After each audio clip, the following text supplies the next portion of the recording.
Do të flasim tani për raportin e Fondit Monetar Ndërkombëtar të publikuar për ekonominë globale, por ne specifikisht do diskutojmë për ekonominë tonë, sepse parashikohet një zgjerim i hapit të rritjes në nivelin e 3.8% nga 3.4% që ishte vlerësimi i mëparshëm në një kohë që ekonomia globale pritet të ngadalsohet si pasojë e tarifave, si pasojë e një lufte tregtare të mundshme gjithmonë, nëse nuk do të ketë negociata dhe marrëveshje tregtare në mënyrë të veçantë mes ekonomive më të mëdha të botës. Më gjërësisht do diskutojmë me zotin Adrian Civici, drejtori i shkencave ekonomike, rektori i Universitetit Mesatar të Shqipërisë. Profesor Civici, përshëndetje, mirë se erdhët. Përshëndetje, faleminderit. Ta nisim me parashikimin për ekonominë tonë, 3.8% parashikon Fondi Monetar Ndërkombëtar rritje në 2025-ën, ndërkohë ekonomia globale, sidomos ekonomitë e zhvilluara, por duke marrë parasysh edhe disa rajonale, parashikohet të ngadalsohen. Mendoni se Shqipëria ose ekonomia jonë është e varur nga disa sektor, sikurse mund të jetë turizmi ose ndërtimi që nuk preken shumë nga këto zhvillime ndërkombëtare? Në raportet e kësaj natyre, që përgjithsisht janë 3 mujore, 6 mujore, po dhe vjetore, Fondi Monetar Ndërkombëtar bën analizën dhe parashikimin për ecurinë globale të ekonomisë në nivel global, në nivel kontinental, në nivel rajonal dhe pastaj brenda rajoneve të caktuara për shtetet dhe vendet veçanta. Në rastin e Shqipërisë, parashikimet për vitin 2025 kanë ardhur në rritje, fillimisht parashikoi një rritje ekonomike të rreth 3.4%, ndërsa parashikimet dhe vlerësimet e reja e bëjnë që kjo rritje të mendohet që do jetë 3.8%, që natyrisht është një rritje ekonomike pozitive me trend përmirësues. Natyrisht analiza e rritjes ekonomike lidhet me 2 faktorë, lidhet me faktorët e brendshëm, pra si janë sektorët e ndryshëm dhe performanca makroekonomike e çdo vendi, lidhet me kontekstet rajonale, kryesisht në rajonin e Europës Juglindore, po edhe më gjerë pak në raport me Bashkimin Evropian, lidhet pastaj dhe me shkallën e ekspozimit dhe ndikimit që ka çdo vend i veçantë në raport me tendencat e ekonomisë globale, po dhe disa nga vendimet e mëdha, si thua, që merren në këtë aspekt, siç është rasti i politikave të reja tarifore apo tregtare dhe ekonomike dhe financiare të Shtetit Bashkuar të Amerikës, që në një farë mënyre po prekin gjithë ekonominë botërore dhe ekonomitë më të fuqishme të botës. Kështu që në këtë aspekt vlerësimi për Shqipërinë në përmirësim, pra një rritje ekonomike parashikuar 3.8%, bazohet pikërisht në këto element. Së pari në faktorët e brendshëm, pra duke parë sektorët kryesorë që kontribuojnë në ekonominë shqiptare, ku përparësi këto 2-3 vitet e fundit ka marrë kontributi i turizmit. Mos harrojmë që gjatë vitit 2024 vlerësohet që ndikimi i turizmit ka shkuar në rreth 4.5, ndoshta edhe 5 miliardë euro si ndikim. Gjithashtu sektori i ndërtimit, që është një sektor nga më dinamikët në ekonominë shqiptare në këto 2 dekadat e fundit të paktën, edhe gjatë periudhës krizës së Covidit, po edhe gjatë periudhës së ndikimeve që pati konflikti në Ukrainë apo konflikte të tjera, vazhdoi të rritet me ritme të shpejta, çka nënkupton që edhe sektori i shërbimeve që në një farë mënyrë lidhet sidomos me turizmin, kanë premisa që të zgjerohen dhe të jenë më intensiv në këtë periudhë. Pikërisht për këtë arsye, për vetë mënyrën se si llogaritet prodhimi brendshëm bruto, parashikimet janë që nëse s'do ketë kriza me natyrë strukturore apo sistemike të një natyre goditëse për sa i përket ecurisë ekonomisë, janë të gjitha mundësitë që ekonomia shqiptare të performojë më pozitivisht në 2025-ën, dhe shifra 3.8% jetë një shifër e arritshme dhe reale në parashikimin e saj. Ka rrezik që në anën tjetër, profesor Civici, fokusimi i ekonomisë në disa sektorë që mund të jenë ciklik, por disa mund të arrijnë edhe një nivel ose kapacitet maksimal. Pra mos duhet të diversifikohemi më shumë? Po natyrisht të shikot diversifikimi i strukturës ekonomisë në kuptimin e shkallës kontributit të sektorëve veçantë në rritjen ekonomike, pra në prodhimin e brendshëm bruto, natyrisht që hyn ka ato politikat e rëndësishme dhe madhore strukturore që çdo vend duhet të ndërmarrë. Dhe natyrisht tendenca është që të shkohet drejt asaj që quhet rritje ekonomike cilësore dhe rritje ekonomike gjithëpërfshirëse. Çka do thotë që prioritet duhet kenë ata sektor që nënkuptojnë thithjen e investimeve më të mëdha, përdorimin e teknologjive moderne, digitalizimin në shkallë të gjerë dhe ato lloj shërbimesh, si për shembull shërbime financiare apo shërbimet natyrës tjera që sigurojnë një produktivitet të lartë dhe përpasoj edhe ndikim të madh në rritjen e prodhimit brendshëm bruto. Kështu që në këtë aspekt kjo është gjëja që na dallon dhe nga disa ekonomi të tjera rajonale, sepse ne akoma rritjen ekonomike e kemi, si thosh, të përqendruar në sektor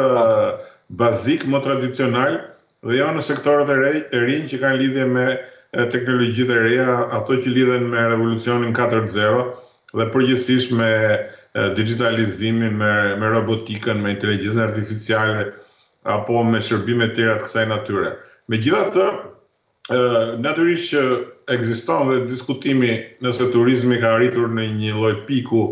dhe deri ku mund të shkojmë, po faktikisht akoma jemi në një proces zgjerimit të sektorit turistik, të ofertës tonë turistike, dhe gjasat janë që dhe ky 3 mujor i parë, tashmë po mbyllet edhe muaji 4, flukset turistike vazhdojnë të jenë konstante, disa kategori janë në rritje, çka tregon që dhe ky vit të ardhurat nga turizmi, ndikimi i tij në prodhimin e brendshëm bruto do vazhdojë të jetë pozitiv. Natyrisht, pyetja juaj është drejt për faktin që sa të përgatitur dhe çfarë politikash ne po ndërmarrim që ky sektor turistik të vazhdojë të zhvillohet, të bëhet më performant, me produktivitet më të lartë dhe ne të jemi në gjendje që t'i përgjigjemi cilësisht kësaj kërkese kaq të madhe turistike që ka për Shqipërinë, sepse nëse nuk do bëjmë politikat e duhura për sa i përket zhvillimit sektorit turistik dhe njëkohësisht nëse nuk do ta koordinojmë dhe kombinojmë zhvillimin e këtij sektori me zhvillimin e bujqësisë, me zhvillimin e agroindustrisë, me zhvillimin e transportit, me zhvillimin e gjithë burimeve energjetike të vendit, natyrisht që mund të shfaqen probleme një natyre strukturore dhe për vetë sektorin e turizmit. Do shtoj edhe një faktor tjetër që është përmirësimi absolutisht i domosdoshëm i burimeve njerëzore, pra i cilësisë burimeve njerëzore i njerëzve që punojnë në sektorin turistik, për të pasur një kategori burimesh njerëzore sa më cilësore dhe performante, sepse edhe ndikimi tyre është maksimal. Ndërsa për sektorin e turizmit duhet kemi parasysh që sektori i turizmit nuk është vetëm ndërtimi i pallateve apo i shtëpive, sektori i ndërtimit, por ka të bëjë me gjithë ndërtimet e infrastrukturës që po ndodhin në Shqipëri. Kështu që mendoj që tani pesha e sektorit të ndërtimit nuk është se po rritet vetëm nga investimet në infrastrukturën e banesave apo po rritet shumë dhe për sa i përket njësive të reja të shërbimit, sidomos infrastrukturës që lidhet me portet, aeroportet, autostradat, apo gjithë investimet e kësaj natyre tjetër. Kështu që besoj që edhe sektori i ndërtimit akoma është në një fazë ekspansioni, duke qenë një sektor që do vazhdojë të ndikojë pozitivisht në rritjen ekonomike në Shqipëri dhe natyrisht kur ndikon pozitivisht në rritjen ekonomike ka dhe ndikimin e vet dhe në punësim edhe në të ardhurat e shumë kategorive sociale në Shqipëri. Ndërkohë, profesor Civici, treguesit kryesor ekonomik janë mjaft pozitiv të kënaqshëm duke nisur me hapjen e rritjes ekonomike, borxhi, inflacioni, kreditimi, janë gjithë thuajse të kënaqshëm, por një hap rritje që varion nga 3.5 deri në 4%, është i mjaftueshëm për të krijuar mirëqenie, për të rritur pagat dhe është i mjaftueshëm për të shpërndarë tek gjitha shtresat e shoqërisë? Natyrisht që jo, sepse rritja ekonomike, pavarësisht nga shumë edhe diskutime apo dhe kritika që bëhen kur përdoret vetëm rritja ekonomike si tregues për të vlerësuar gjendjen e një ekonomie,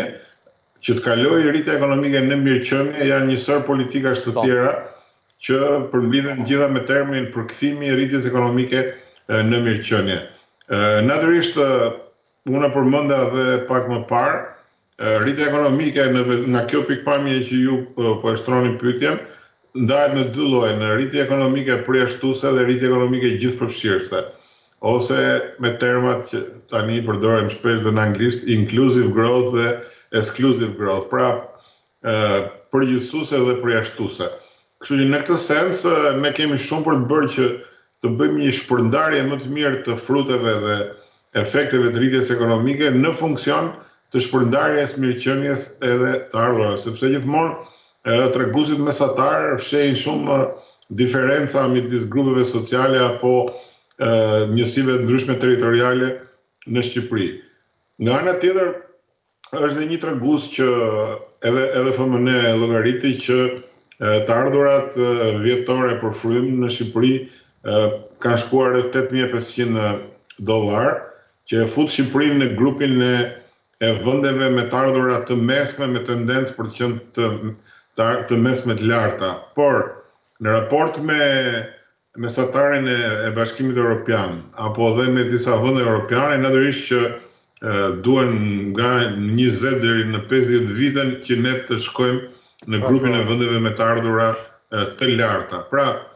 megjithse jemi në një trend pozitiv, akoma ekonomia shqiptare,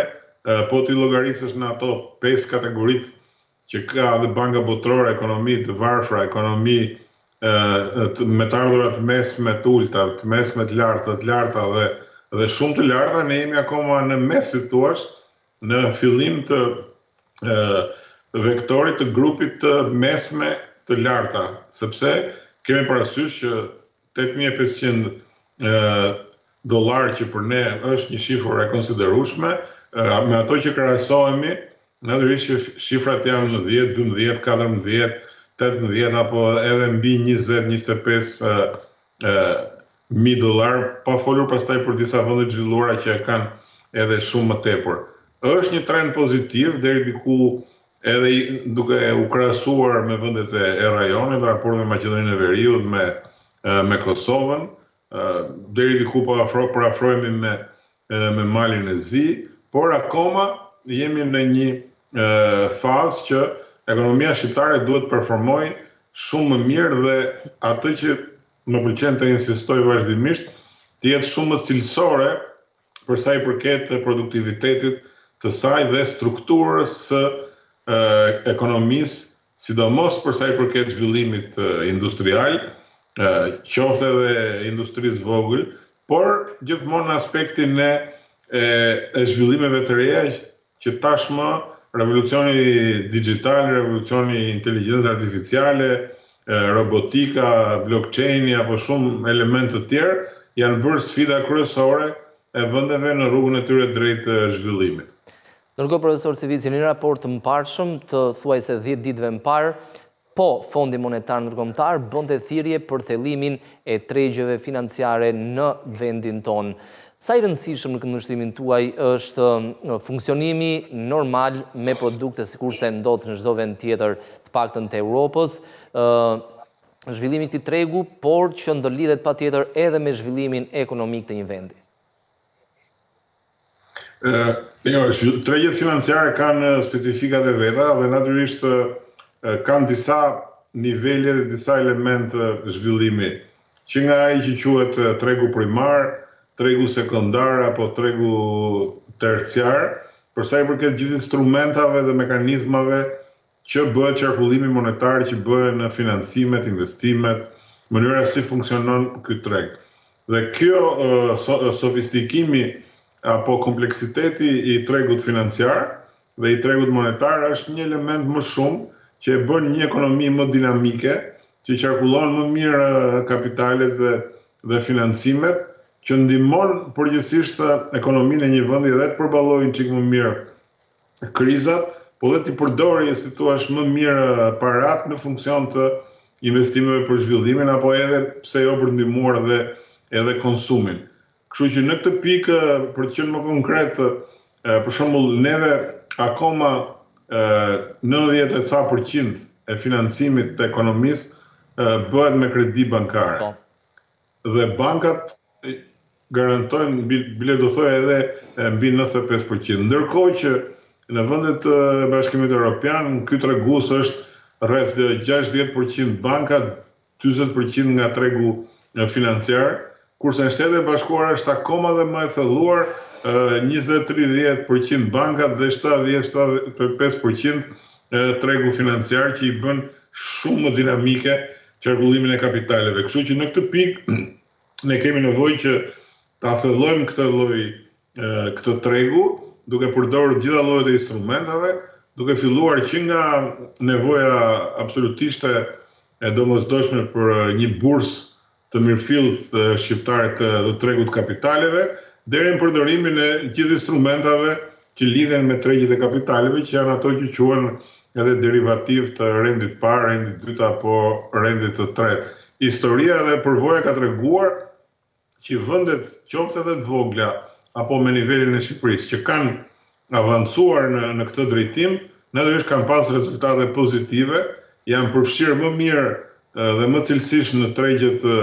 financiare, valutore, rajonale dhe ndërkombëtare, dhe kanë bërë një përdorim më efikas dhe më të mirë të kapitaleve të tyre. Mundet, profesor Civici, që shembullit vi nga shteti, nga kompanitë shtetërore, sepse shumë institucione ndajnë dhe kjo mund, sikur se ndodhi me OSHE-n 7 apo 8 vite më parë, kjo mund bëjë normalisht në një bursë, por edhe aktualisht institucionet shqiptare marrin kredi nga Banka Evropiane e Investimeve, nga Bergji, nga banka botrore. Mundet që thjesht emetojnë obligacione korporative dhe shfrytëzojnë likuiditetin që është në vend. Po, natyrisht ky është një subjekt, një çështje që ka vite që diskutohet, që jo vetëm institucionet, po themi publike që ju përmendët, po dhe bizneset e mëdha dhe korporatat, por edhe njësitë e pushtetit vendor, siç janë rasti i bashkive, të mund të emetojnë obligacione ose bono të ndryshme për të thithur kapitale, dhe pikërisht ky është një nga elementet e rëndësishëm të diversifikimit tregut financiar dhe monetar që ne sapo përmendëm. Por problemi i mos funksionimit, megjithëse kemi bërë disa tentativa për të pasur një bursë të kapitaleve në Shqipëri, dhe është një mangësi shumë e madhe që akoma nuk e kemi, po të kemi parasysh që dhe Bosnia Hercegovina ka 2, edhe Maqedonia ka, dhe gjithë vendet e tjera kanë, por shkaku kryesor që ne është mungesa e besimit ke transparenca e kapitaleve, ke transparenca e bilanceve financiare që ka çdo biznes, dhe te mungesa totale e përvojës që ne kemi për të hapur këtë lloj tregu ku shiten dhe blihen kapitalet e ndryshme, qoftë formën e aksioneve, obligacioneve, apo të gjithë elementeve se si tregtimi i bonove të thesarit, deri ke tregtimi i policave të sigurimit, ose i shumë elementeve që kanë të bëjnë me tregun financiar dhe monetar. Fakti që ne nuk po e kryejmë dot,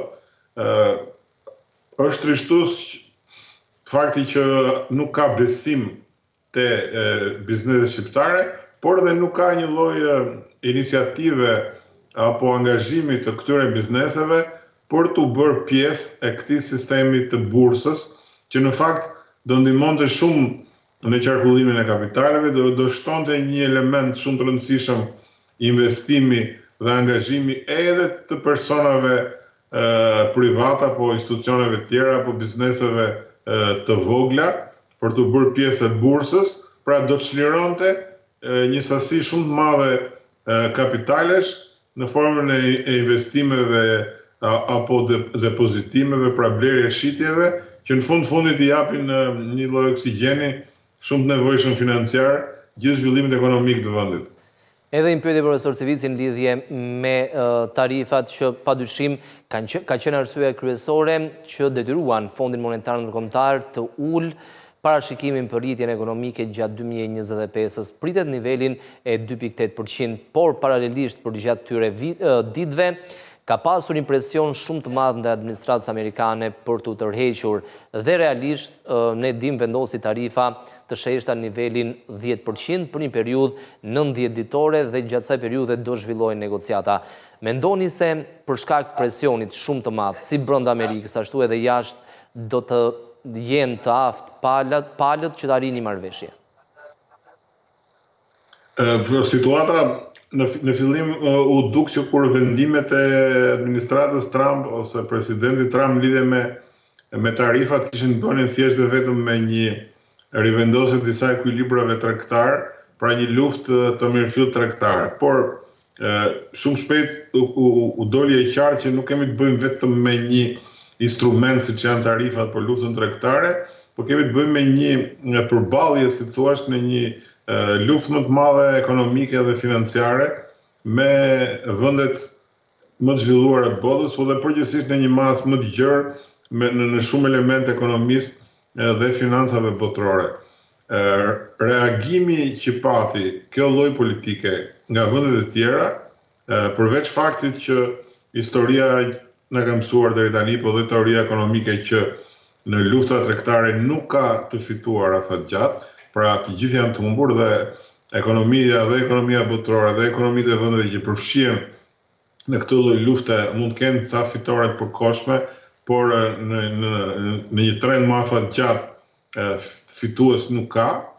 Po nga ana tjetër dhe reagimi që pati, sidomos nga Kina, nga Japonia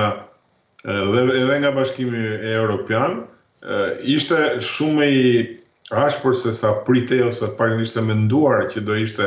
si reagim nga këto vende, kështu që edhe me vendimet e fundit të presidentit Trump ka një lloj rimendimi, një lloj tërheqje, qoftë duke shtyr afatet, qoftë duke dhënë shumë sinjale që ky është një proces i negociueshëm, pra ne mund të ulemi tani në tavolinë edhe të rinegociojmë tarifat reciproke siç i kemi me njëri tjetrin, por ajo që është më shqetësuese, sidomos për Shtetet e Bashkuara, ka qenë reagimi i vendeve grupit BRICS, po edhe Japonisë apo në një vend tjetër, sulmi karshi dollarit. Pra, duke qenë se dollari ka përbërë armën kryesore të Shtetet e Bashkuara të Amerikës për sa i përket gjithë marrëdhënieve me ekonominë dhe financat botërore dhe jo vetëm, natyrisht sulmi ndaj dollarit, duke kërkuar mundësi alternative